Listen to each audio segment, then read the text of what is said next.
आगे बढ़ने से पहले आपको बता देते हैं कि माना जा रहा है जो 7th पे कमीशन है वो उसमें कुछ ऐसी बातें कही गई हैं जिनसे इस साल सैलरी में बहुत बड़ा हाइक देखने को मिल सकता है। तो वो बातें क्या हैं उससे पहले आपको बता देते हैं, जो 7वां वेतन आयोग है, वेतन आयोग कोई भी हो वो 10 साल का होता है। तो वर्तमान में 2016 से 2025 तक ये 7वां वेतन आयोग लगा हुआ है और 2026 से 8वां वेतन आयोग चालू हो जाएगा। तो यहाँ पे जो सैलरी बनाते हैं उनसे भी कुछ बातचीत हुई है और बाकी कई सोर्स से भी पता चला है, हालांकि मैंने नहीं पढ़ा है, इस बात को पहले ही क्लियर करते हैं कि वो उनके अनुसार वो कहते हैं कि 7वें वेतन आयोग में ये लिखा हुआ है कि जब डियरनेस अलाउंस डीए 50% पहुंच जाएगा तो डीए जो है वो बेसिक पे में मर्ज हो जाएगा हर सेंट्रल गवर्नमेंट एम्प्लॉय या फिर ऑफिसर के। और उसके मर्ज होने के साथ साथ जो एचआरए मिलता है, हाउस रेंट अलाउंस मिलता है, वो एक्स सिटी में होगा 30%, वाई सिटी में होगा 20% और जेड सिटी में होगा 10%। वर्तमान में आपको बताएं तो सैलरी जो कुछ है वो कुछ इस प्रकार है। तो यहाँ पे जूनियर हिंदी ट्रांसलेटर की सैलरी देखेंगे और सीनियर हिंदी ट्रांसलेटर की, या फिर आप में से कोई भी लेवल 6 या लेवल 7 में है सेंट्रल गवर्नमेंट में तो उनकी सैलरी इतनी होगी।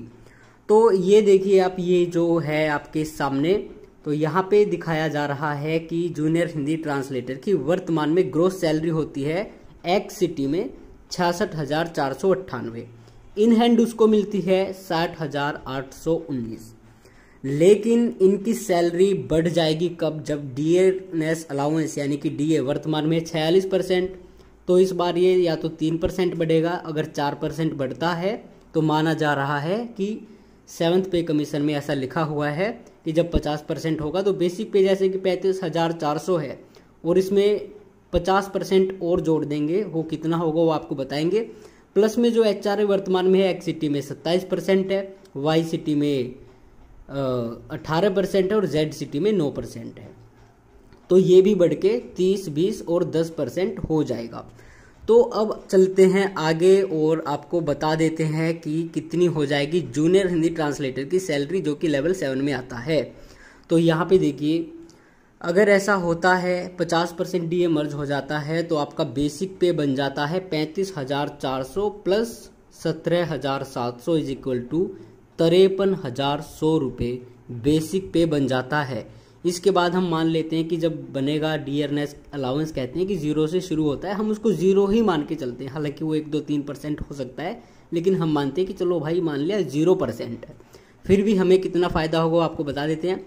एचआरए इस हिसाब से हो गया 30, 20, 10%, तो इस हिसाब से एक्स सिटी में एचआरए हो गया जी 15,930 रुपये।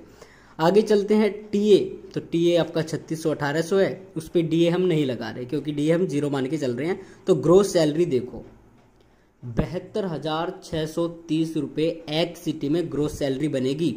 और डिडक्शन, चलो भाई डिडक्शन भी देख लेते हैं। बेसिक पे कटता है 10%, डीए है ही नहीं तो कटेगा क्या, सीजीएचएस, सीजीआईएस के और प्रोफेशनल टैक्स वगैरह के जो भी काट के इन हैंड सैलरी जो आपकी मिलेगी वो आपको मिलेगी 66,810 रुपये।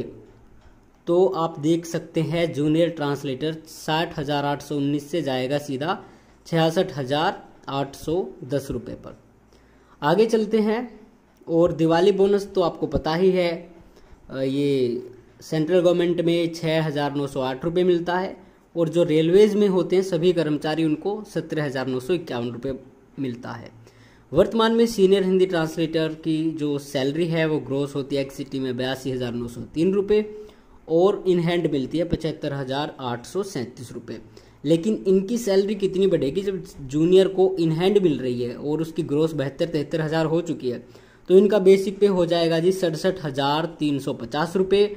डीए हम मान के नहीं चल रहे, एचआरए हो जाएगा 20,205 रुपये और ग्रोस सैलरी हो जाएगी कितनी 91,155 रुपये और कटौती करके इनको इन हैंड मिलेगी 83,910 रुपये। तो इतना बड़ा 6,000 8,000 जितनी अपर पोस्ट होती जाएगी इतने ज़्यादा आपको फ़ायदा होगा। तो ये बहुत बड़ा चेंज हो सकता है। इलेक्शन भी नज़दीक है, हालांकि सब कुछ जितने सारे रूल्स होते हैं वो तो होते ही हैं, लेकिन राजनीति पर ही मैटर करते हैं। तो यदि 50% होता है और ऐसा लिखा हुआ है उसमें, तो भाई यहाँ पे ये साल बहुत ही बड़ा होने वाला है सभी सरकारी अधिकारियों के लिए। और 8वें वेतन आयोग में भी बहुत बड़ा जो है हाइक देखने को मिल सकता है। लेकिन उससे पहले ये ट्रेलर होगा और ट्रेलर के बाद जो मूवी आएगी वो बहुत बड़ा धमाका करेगी।